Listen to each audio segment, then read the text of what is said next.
Hey guys, today I'm gonna talk about mastering the pre-game warm-up. I'm gonna mention simple strategies on how to progress your team's warm-up until tip-off.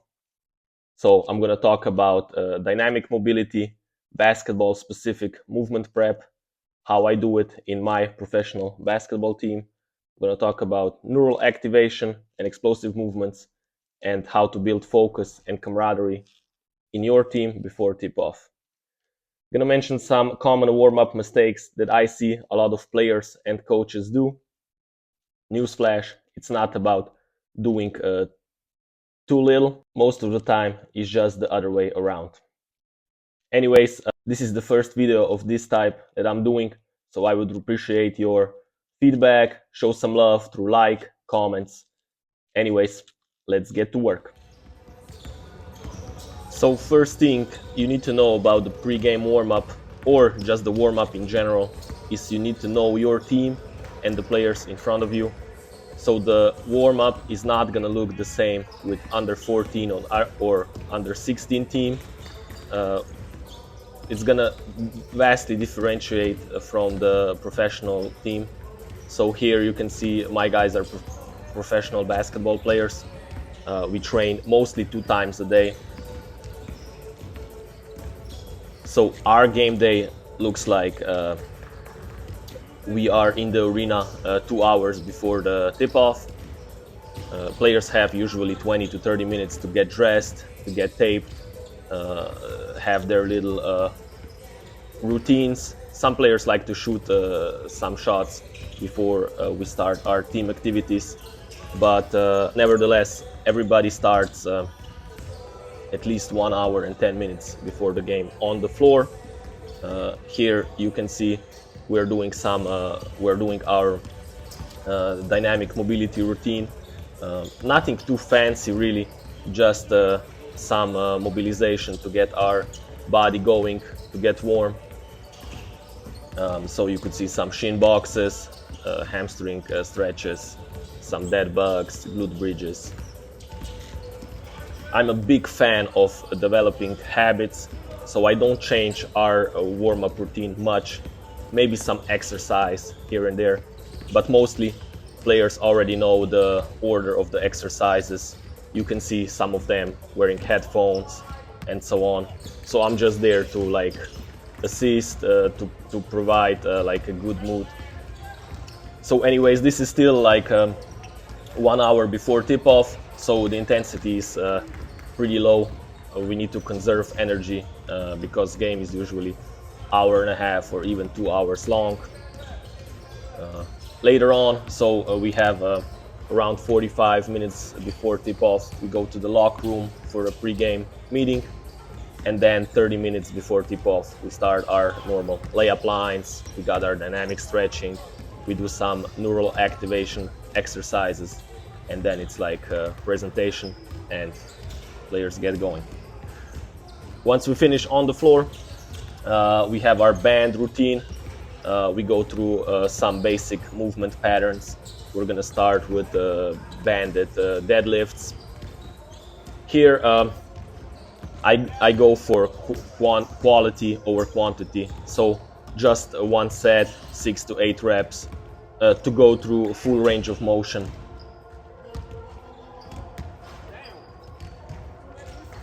Talking about quantity, the mistake I see a lot of coaches or even players make, that I also made when I was a young coach, or a younger coach rather, was doing way too much before the actual tip-off.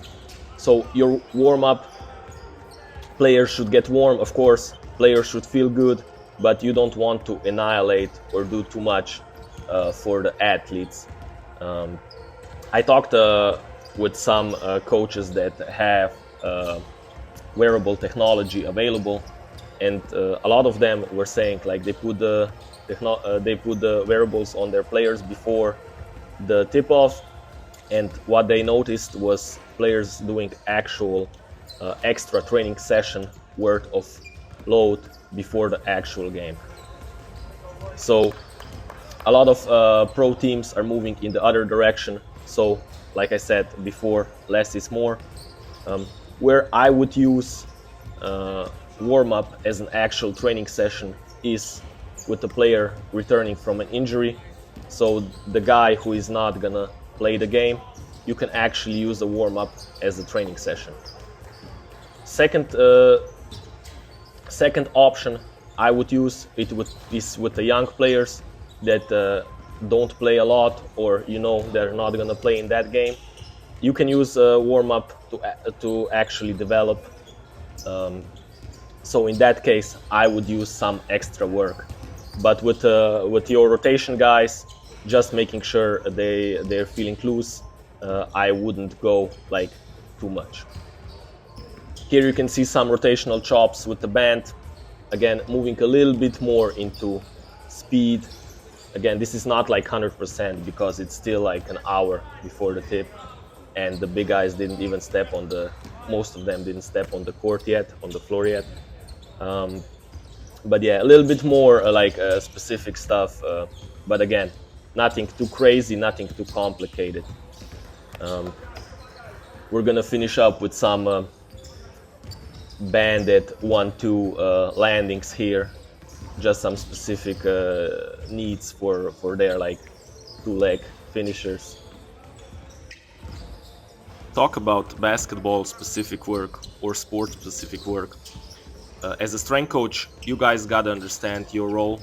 So basketball players will warm up the best with basketball training exercises. So the moves they do on the court, the shots they make, the layups, that's gonna warm them up the best for the sport or for the game they're gonna play with. No matter what kind of mobility, strength, or plyo exercise, as a coach, basketball players will prepare the best for the game, being in touch with the basketball, going through their moves that they do in games. So you gotta understand as a strength coach, your role is to get your players warm, get through the full range of motion, stimulate central nervous system so the guys are ready for the game. But there comes a point where I see some other strength coaches do is not letting the basketball players do the actual basketball warm-up. So we're gonna finish up here with some banded lateral shuffles, and big guys move on to the basketball part. And after this, we're gonna switch. So we're gonna start with the guards. So the guards already did their 10-minute part on the floor. That's why I have them doing all of their exercises standing up. Again, not necessarily, but this is just the way I do it, my process. I feel like there's not one way to do your warm-up, but you gotta adjust to your team and your players and your coaching philosophy, of course.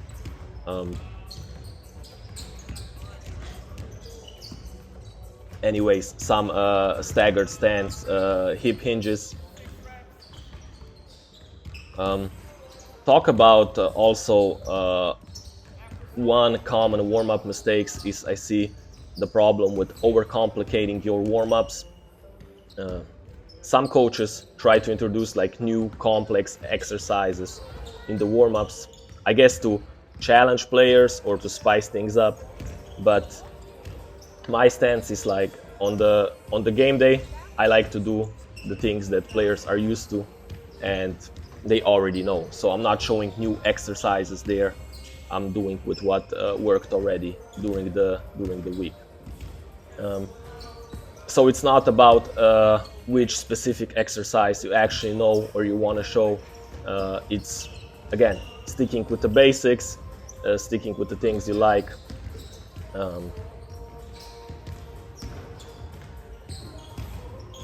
And yeah, game day is not a good time for experimentation.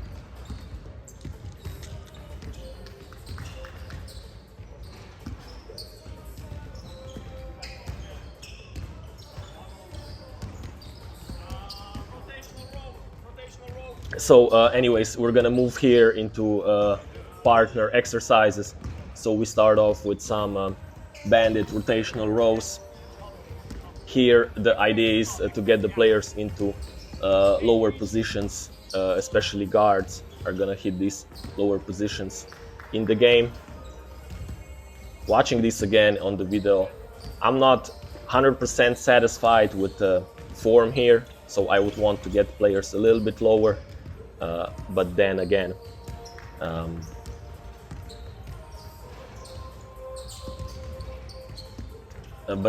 I have like 6 players here, so it's hard to have everything under control even at this level.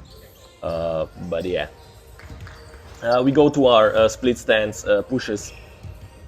So this is gonna challenge a little bit stability. We want to add some velocity here through the push.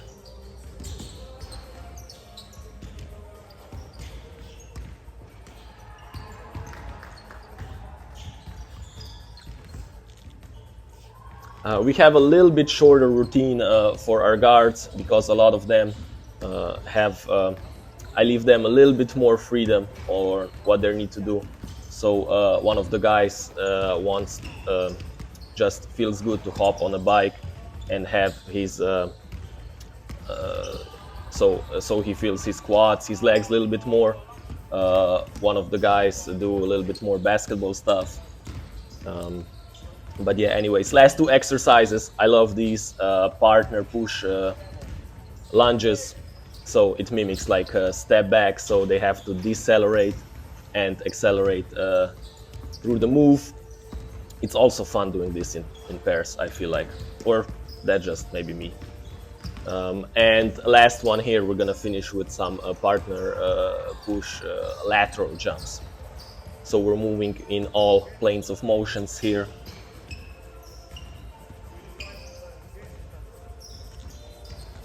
Again, we're gonna ramp up intensity here like 20 or 15 minutes before tip-off, where I also lead the dynamic stretching and some central nervous system exercises. So like some sprints, some closeouts, and so on.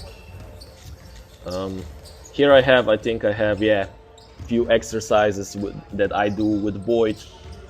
So he's really one of our hardest working guys. All his career he was viewed as not athletic enough, so he likes to have his own little bit plyo routine. And some of these exercises are actually like his routine that he started with his strength coach that he does in the off season. So I let him do his own stuff. And then I assist him with, you can see here, banded lateral jumps. So anyways, I would love to hear from you guys what you guys think. You have any of your own warm-up go-to drills, drop your favorites in the comments. I love to hear from you, and see you guys in the next one.